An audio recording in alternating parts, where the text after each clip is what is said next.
Let me teach you about the Black Lives Matter movement, because this can be spoken about at any age. It isn't just police brutality. It leads to a larger conversation about truth, justice, activism, healing, and reconciliation. Jamila Pitts. What if this never happened? What if we were not looked at differently because of what's on the outside? What if it didn't matter if we used to have a penis, or that we like the opposite gender, or that even my shade is a bit different? Hashtag Say Her Name was made by Black women for Black women who died from police brutality or white vigilante attacks and didn't get media coverage or justice for the heinous crimes committed against them. No variations like hashtag Say His Name should be made due to the fact that the Black Lives Matter movement is solely built off of Black presumed straight male deaths. Hashtag Say Her Name does not exclude Black trans women and should not be used for any other group of women who are not Black. Black trans women are discriminated against and even attacked by people from the Black community itself. They're constantly reminded of their body dysphoria by cis people, talking about, oh, nah, that's a nigga, bro. Ew, it's a tranny. Yo, shorty got a dick. You're not even a real woman like me, baby. Many will say it's no disrespect, G, I'm just not gay, but it's not just their preference. It's deeper than that. It's a lack of respect for LGBTQ people. It's a lack of security in their sexuality. All types of Black women are constantly forgotten when they are attacked or killed. We are labeled as angry and ghetto when we express our emotions or retaliate. The hatred for Black women is skin deep. Like, even in the Black community, how dark-skinned women are seen as less than from others, even from dark-skinned men themselves. Dark-skinned women are the foundation of the Black community. We are the protectors of our Black brothers and sisters. We are the ones that have to break down doors while others who are deemed better than us can simply walk right in. Although dark-skinned women do all this and much more, we are the most looked down upon, patronized, and overall oppressed group in this world. You guys think you know everything. You probably heard some stories about Black people struggling to breathe, speak, and most importantly, tell their story. So since they're not here to tell their story, I'm a Black female who will tell you guys specifically about Rihanna Taylor's story. Rihanna Taylor was a 26-year-old female who worked as an emergency room technician, who did absolutely nothing wrong, living fiercely, and who just graduated college. So boom, Rihanna Taylor and her boyfriend were sleeping inside their bed, and the LPD, Louisville Police Department, banged on the door as if they had committed a crime, or did they? They busted down their door. Rihanna Taylor's boyfriend was armed. He may have shot a bullet, but he shot out the window to let the police know that they're not afraid. They're standing there. Rihanna Taylor, while her boyfriend's hands were behind his back. What is going on? She screamed. Several bullets fired at least 20 times. 8 bullets rushed through her body, and she's struggling to breathe for 5 minutes. No medical help for 20. And on March 14th, she was announced dead. And still to this day, those 3 policemen that killed her are still working, and they have not been arrested. Soon to find out that their crime was simply just being Black. Say her name. I was found dead in my car, and only I knew the way I died. Imagine finally becoming who you are and losing your life to a senseless act of violence.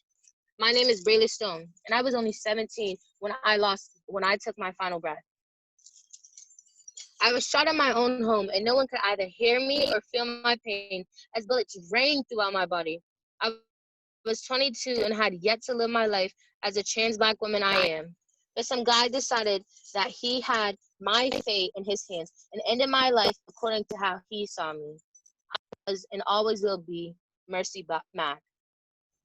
My body was found near Mite City on July 1st. My death has been ruled a homicide. I hope that people remember me for who I was and not who they wanted me to be. I was and will always be an African American woman who knows why this specifically was the last moment of my life. A story that meant trans women and men, especially of color, have to hear every day because they have to worry about their lives ending. I was a 32-year-old woman named Shakai Peters. Ahmaud Arbery. Why me? Well, here's my story. Death, homicide, death date, February 23rd, 2020, location of death, Stiletto Shores. On February 23rd, 2020, I was on a jog when approached by 2 white men. They had thought I looked like a man that committed several break-ins. They chased me in their pickup truck with a shotgun, which was used later to kill me. They drove and kept trying to cut me off, but were unsuccessful. They yelled, "Stop, stop, we want to talk to you." In my police report, it stated that there was a third person involved. William Bryan was charged on felony and criminal attempt to commit false imprisonment. William recorded the crime scene where I died, and he participated in my death. In my police report, a video of me is reported leaving a construction site. In the clip, they had said I was being reckless and caused damage, but according to other sources, nothing was harmed. I ran out shortly to make an escape for my freedom. They had caught me. 3 shots fired. I struggled to walk away while only a couple breaths away from death. I crashed on the pavement with no longer any fight in my blood. My fight isn't over and will never be over until I get justice. Let my life be an inspiration to the Black Lives Matter movement. Hashtag Black Lives Matter. Again, what if we were not seen differently for what's on the outside? When did some of you realize your skin color or what's between your legs was the reason you were treated differently? Imagine that wasn't the case. Tom Stoppard once said, "We persuade ourselves that the universe is modestly employed in unfolding our destination. We note the haphazard chaos of history by the day, by the hour, but there is something wrong with the picture. Where is the unity, the meaning of nature's highest creation?" And just like what Octavia Butler once said, choose your leaders with wisdom and forethought. Do they see the good and the bad in the world, and do they want to change the bad as well? We're supposed to have unity, but they couldn't when it came to Ahmaud Arbery, Braylee Stone, Mercy Mack, Shakai Peters, Rihanna Taylor, and many more, like Rakaya Boyd, Chantel Davis, Kayla Moore, Miriam Carey, and Natasha McKenna. Say her name. And that's such a short amount of names compared to the longer list of unjustified pain. Do you remember any of those names? Since these people's lives continue to end the way they did, let's remember them and continue to tell their stories since they can't for themselves, and try as much as possible to make a utopia no matter how hard it may seem.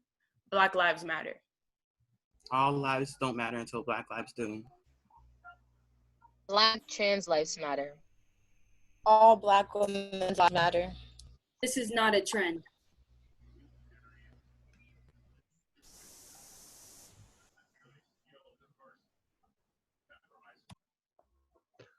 All right, you are audio clear. You are audio clear. And you are video clear.